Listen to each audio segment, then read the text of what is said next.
your own benefit after that, you know, kind of helping yourself out and kind of switching, you know, the narrative of the day to be just all around, you know, helping out in every benefit it could.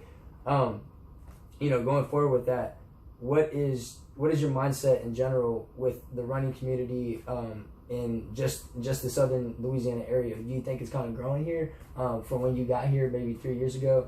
Do you think that it's kind of stayed stagnant? What have you seen in terms of the community in general in this particular area, considering you've been in, you know, so many different areas now in the States? Yeah, it's one of the things that my husband and I talk about a lot, that it's kind of crazy, like of all the places that we would feel like we had the most support for elite running, like how is it that it's in you know, Thibodaux, Louisiana, like or this Bayou regions, we talk about it. And I think part of it is just like the race directors in New Orleans are amazing. You know, like I have nothing but amazing things to say about, you know, Chuck George, who's, you know, part of, I don't want to say it about like his New Orleans running system. I think it's NORS. You know, it's like he puts on some great races. He's been really supportive of me as a college coach and as a runner, and he's really supportive of all the women and men that are, you know, performing at a high level in this area. New Orleans Track Club has been really supportive. They reached out to all 3 of the women that had qualified for the trials and like welcomed us in, and you know, I'd had interactions with them before that, you know, because I'd run several of their races and won them, and you know, them just being supportive of my running. And so I think that a huge part of it is that like we have such amazing race directors in the New Orleans area, and grow the sport. They just value like having great participation in the sport, and not only just participation but also like how to treat like the sub-elite or the elite athletes that come out, and how they believe that can continue to foster great development in our sport.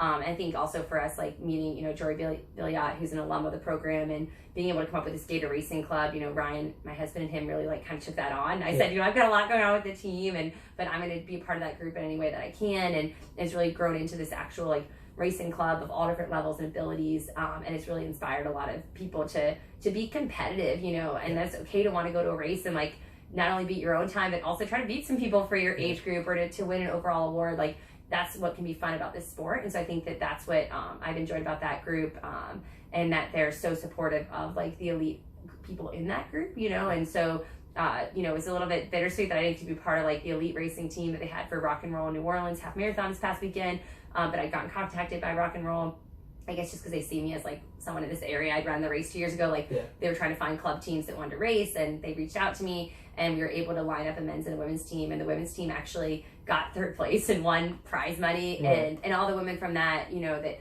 I've become friends with that are in our group, and 2 of them are Nichols alumni. You know, one I coached, Taylor Gregoire. You know, they just talked about how that was probably one of their best experiences, and that's something that when they came out and interviewed us, you know, earlier in the week, and I got to be part of that even though I wasn't racing, I said like, I'm just so excited for them to have this experience, because I've gotten to have the experience of lining up at US championships for road races, and just like what that feels like, you know, and to be a part of the elite corral, and like just like feeling you know, just that experience is just different. And like they all work really hard in their training, and they are performing at a pretty high level in the area, and for them to all like have that experience and kind of be like, wow, that was, you know, this amazing experience. And for some of them, they normally run with headphones, and I was like, you can't run with headphones in the elite corral, like you just really shouldn't, like and you know I mean, at least it makes it, you know, to understand the culture, you know, like you really, I don't know if it's a rule that you can't, but I was like, you really shouldn't, like, you know, it's probably just best off to kind of just feel it, you know, kind of just you need to race without headphones. Like I think that you can't run with them at like, you know, our championships, like NCAA, you can't have headphones on the infield, right? And I think USATF has the same rules for like their championships, so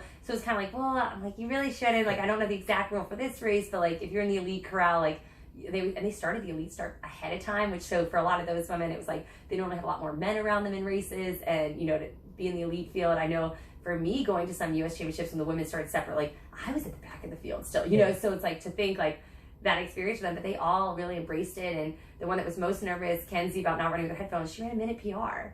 And so it's like, you know, and she wouldn't have had a ton of people to work off of without, you know, she normally has a lot of guys around her in a regular race, but because the elite men are so much faster, you know, she didn't have as many people to work with, I don't think, but they really embraced that experience and talked about how like it was just one of their best experiences. So we've loved the running community here, and I definitely think maybe it was always here to begin with, but I think it seems to us to have even grown just because, to make that Gator Racing Club, and like for us locally, like, you know, 3 of the guys there, you know, helped me in my marathon build up. Alex, you know, did a lot for me with pacing me. Corey Berg helped me pace and workout. Obviously my husband ran some stuff with me. Josh Chauvin, one of our alumni, ran some stuff with me. So for me, that racing club has been a great support system of women that like, you know, like are on board with like cheering me on to do really well.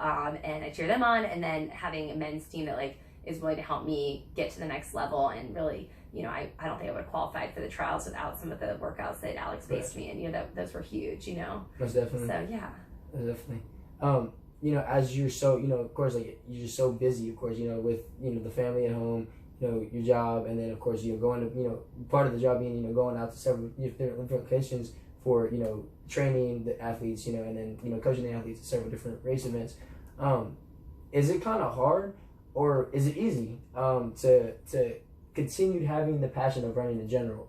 I know a lot of people that I talk to from a day-to-day basis are very invested into the sport of running in terms of just whether it be for their fitness goals, their race goals, just any general goals that they have with it. But I know that a lot of times that they want to fold over. They told me that I don't feel like doing this right now. I don't feel like going out and getting the long run in.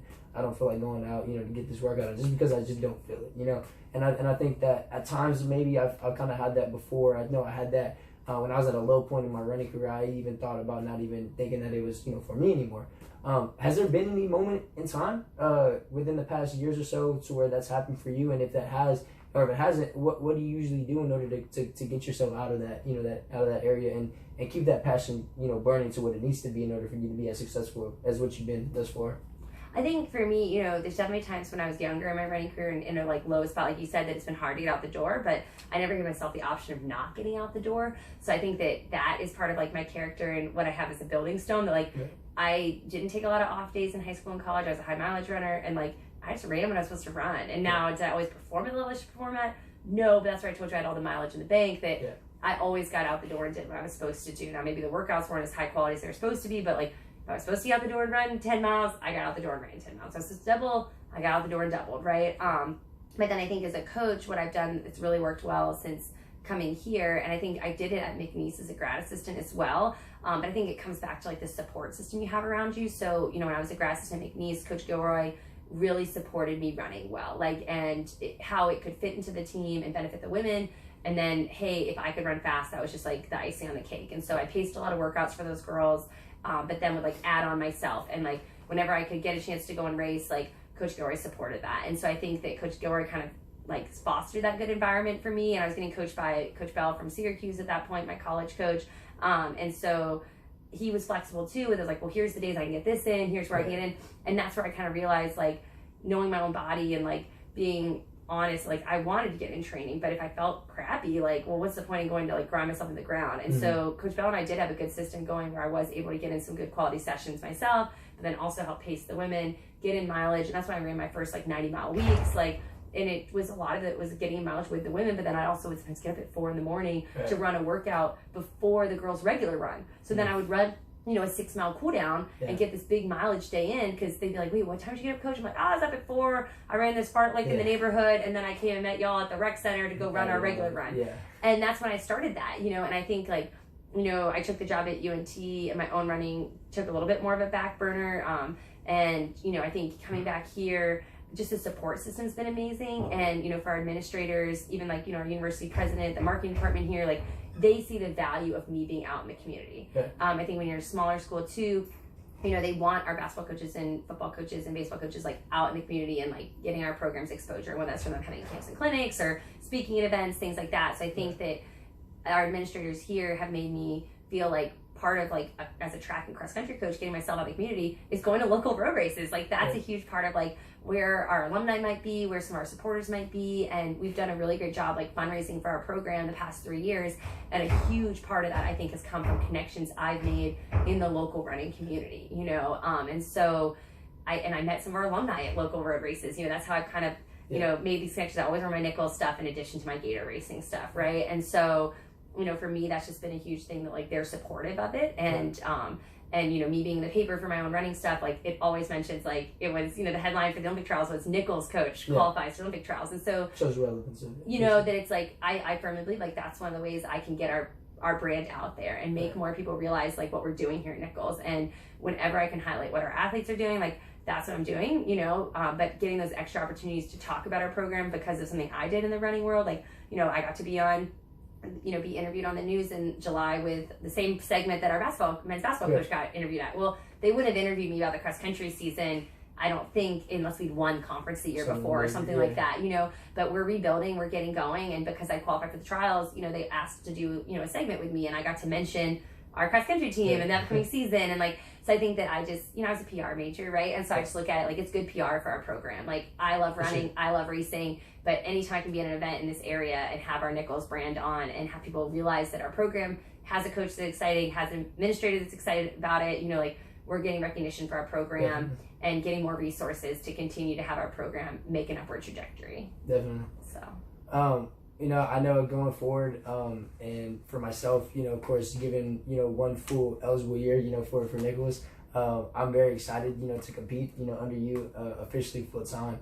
And, you know, thus far, I know that, you know, you've been putting as much as you can, in you know, on the table for, you know, the progressions of this program, just in the time that you've been here. You know, and myself, you know, hopefully, you know, being a leader as best as I can, you know, on the team, I really will want to carry out those, you know, those orders and, you know, try to help us as best as I can in order to get to those points that, you know, the program, you know, is really wanting to be at, and at least push us in that direction, you know. And so I know that you're, you know, you're very vital piece in terms of getting the mindsets that our athletes need to be at, you know, from a day-to-day basis. And I know that we're definitely, you know, trying to do this program. So, like I said, I thank you for everything that you've done for me thus far, and that you're doing for my teammates right now, and I'm only looking forward to the future. So, thank you, Coach. Yes, thanks for interviewing me. Yeah, it's for great. sure. So, thank you guys. I know we'll be back next week with another interview I'll be releasing. I should have another maybe 2 or 3 qualifiers, and I will speak to them either before the trials or after the trials. And then I do have some more actually non-track and field / cross country athletes coming onto the show, and we'll be able to talk about other mindsets, to talk about what running takes in their own world. Sweet.